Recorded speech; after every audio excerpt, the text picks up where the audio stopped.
இன்னைக்கு நம்மளுடைய கிச்சன் கேபினட்ல சிறப்பு திரைப்படம் அண்ணன் சீமான் அவர்கள். நேர்களே, நாம இன்னைக்கு பார்க்க போற திரைப்படம் மைக் டாக்கீஸ் பெருமையுடன் வழங்கும் வீரா மக்கள்.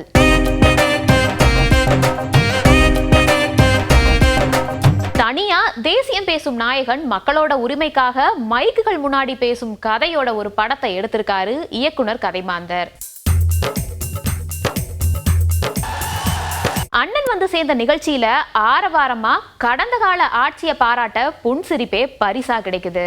ஒரே ஒரு விஷயத்துக்காக அண்ணா திமுக அரசை பாராட்டலாம். இந்த 10,000 பணியாளர்களும் ஒரு பைசா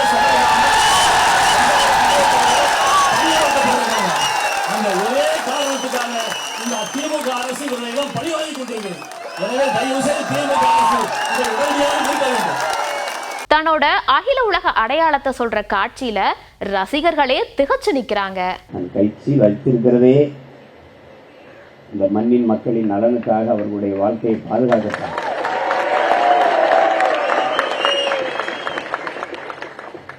நீ என்னோட வந்துச்சுன்னா அது ரொம்ப பெரிய கேள்விக்குறி ஆயிரும். என்னை விட்டு தொலைதூரம் தள்ளி இரு. ஏன்னா நான் சர்வதேச பயங்கரவாதி.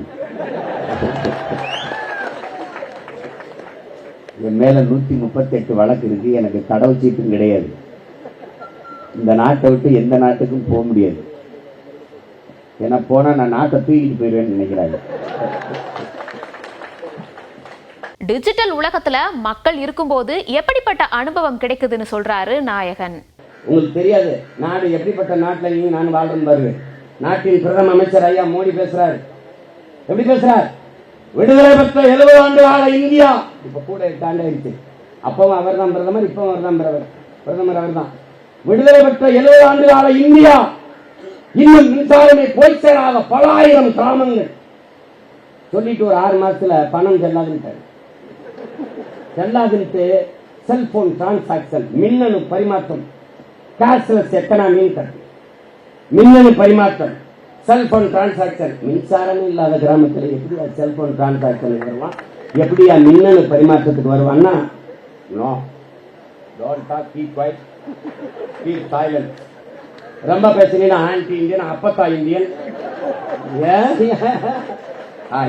என்ன பத்த அம்மா, நீ பெரிய டிஜிட்டல் இந்தியாவில் இருக்கா? டெவலப்டு கண்ட்ரி இருக்கா? டெவலப்டு. நாணயம் வெளியிடும் நிகழ்ச்சியை சுட்டி காட்டும் போது திரைக்கதையோட ஒன்லைன் அப்பதான் புரியுது. 100 ரூபாய் நாணயம் வெளியிட்டதுக்கு நன்றினா தமிழ்நாட்டுக்கு தர வேண்டிய நிதிநிலை அறிக்கையில் நிதியை ஒதுக்காததுக்கு என்ன சொல்லுவீங்க? நன்றின்னு சொல்லுவீங்களா இல்ல வேற ஏதாவது சொல்லுவீங்களா?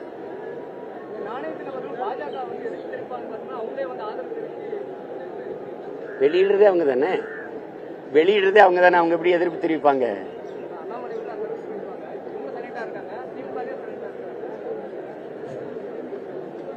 பிஜேபிக்கும் திமுகவுக்கும் என்ன கொள்கை மாறுபாடு இருக்குதுன்னு நீங்க நினைக்கிறீங்க? சும்மா எதிர்க்கிறது மாதிரி எதிர்ப்பாங்க. நம்மளை ஏமாற்றுவதற்கு தேர்தல் நேரத்தில் பேசுவாங்க. விளையாட்டு போட்டியா அவரை கூட்டி வந்தா நடத்துவாங்க. நலத்திட்டமா அவரை கூட்டி வந்தா நடத்துவாங்க. ஆளுங்கட்சியா இருக்கும்போது, எதிர்கட்சியா இருக்கும்போது கோபேக் மோடி, கருப்பு கொடி கருப்பு பலூன். ஆளுங்கட்சியானா வெல்கம் மோடி, வெள்ள குடை. மொத்தத்துல வீரா மக்கள் பார்த்து ரசிக்கலாம். We are back to cinema. Thangalaan படம் வந்து தியேட்டருக்குலாம் வந்து அப்படியே பயங்கரமா போயிட்டு இருக்குது இல்லையா? என்னன்னா அந்த படத்தோட சக்சஸ் மீட் கொண்டாடி இருக்கிறாங்க டீம் எல்லாருமே. அந்த படத்தில் நடித்த நடிகர்கள், இயக்குனர்கள் எல்லாருமே வந்து அப்படியே வந்து செட்டில் ஆனாங்க. முக்கியமா படத்தோடைய கதாநாயகன் விக்ரம் அவர்கள் வந்து வேட்டி சட்டை, வெள்ளை வேட்டி வெள்ளை சட்டை பாருங்க. அந்த நடந்து வந்து அந்த தியேட்டருக்கு உள்ள போறாரு பாருங்க, அதை பாருங்க. ஃபுல் ஃபன்ஸ் தான். ஸோ சக்சஸ் மீட்ல வந்து ரஞ்சித் அவர்கள் பேசும்பொழுது விக்ரம் அவர்களை புகழ்ந்து நிறைய விஷயங்கள்லாம் சொன்னார். என்னுடைய லைஃப்ல இப்படி ஒரு ஆர்டிஸ்ட நான் வேலை வாங்கினது அப்படின்றது வந்து எனக்கு வந்து மிகப்பெரிய ஒரு சவாலான விஷயம், எனக்கு மிகப்பெரிய ஒரு மகிழ்ச்சியான விஷயம்.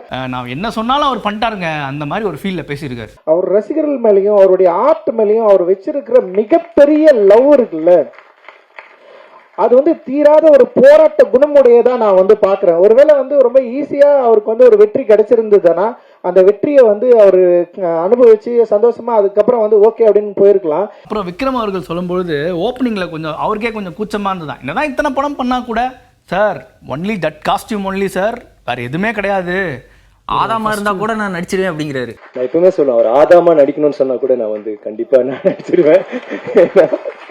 எனக்கு அந்த ஒரு பலம் எனக்கு இருந்துச்சு. எனக்கு தெரியும் நான் அந்த மாதிரி இந்த மாதிரி இல்லை, சட்டையெல்லாம் போட்டிருக்கான். இப்போ நான் நிறைய ட்ரெஸ் போட்ட மாதிரி ஒரு ஃபீலிங் இருக்கு எனக்கு. எங்க எல்லாருக்குமே அப்படிதான் இருக்கும்னு நினைக்கிறேன்.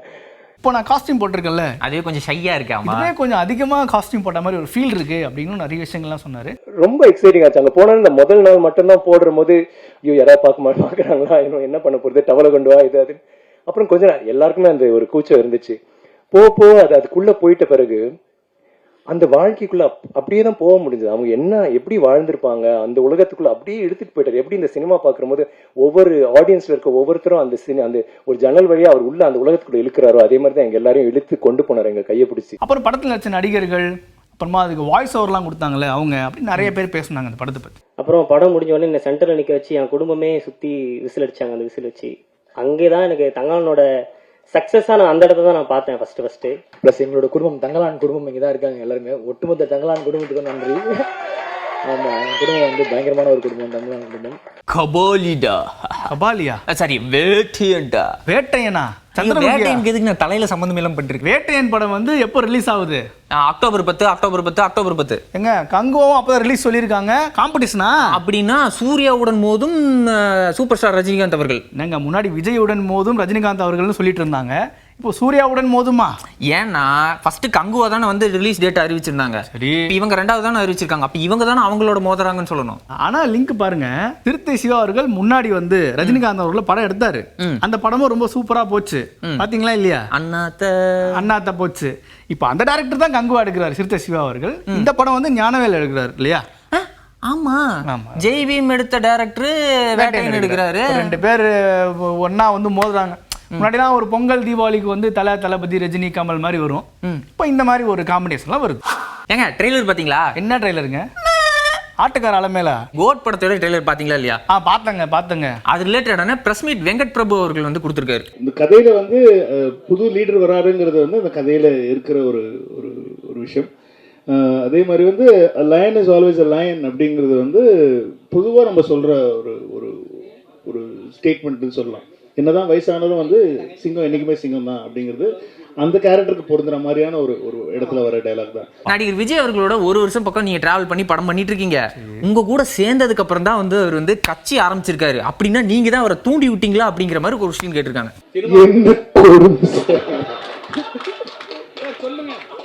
இதெல்லாம் கொஞ்சம் அநியாயமா இல்ல? உங்களுக்கே மனசாட்சி இல்லையா? அவரு இத பத்தி ஏதாவது சொன்னீங்களா? நான் அவர்கிட்ட சொன்னேன், ஏன்னா இன்னும் படங்கள்லாம் பண்ணலாமே, அப்பப்போ பண்ணலாமே அப்படின்னு நான் சிரிச்சுட்டு இதுல நான் பாப்பேன். நடிகர் அஜித் இருக்காரு இல்லையா? ட்ரெய்லர் பார்த்து மெசேஜ் பண்ணிட்டாராம். அஜித் சார் வந்து ட்ரெய்லர் பார்த்துட்டு மெசேஜ் பண்ணாங்க. மெசேஜ் பண்ணிட்டு டே சூப்பரா இருக்குடா, விஜய்க்கும் உனக்கும் டீமுக்கும் என்னோட வாழ்த்துக்களை சொல்லிடுறா அப்படின்னு சொன்னாங்க. அவங்க ஷூட்ல இருக்காங்க, டிஸ்டர்ப் பண்ணாங்க. மெசேஜ் ட்ரெய்லர் பார்த்துட்டாங்க, மெசேஜ் பண்ணிட்டாங்க. ஸோ இன்னைக்கு கிச்சன் கேபினெட் பார்த்து என்ஜாய் பண்ணிருப்பீங்க அப்படின்னு நம்புறோம். நாளைக்கு இதே மாதிரி இன்ட்ரெஸ்டிங்கான விஷயத்தோட உங்களை வந்து சந்திக்கிறோம். விடைபெறுவது நான் உங்களுடைய சிவா அண்ட் கவின்.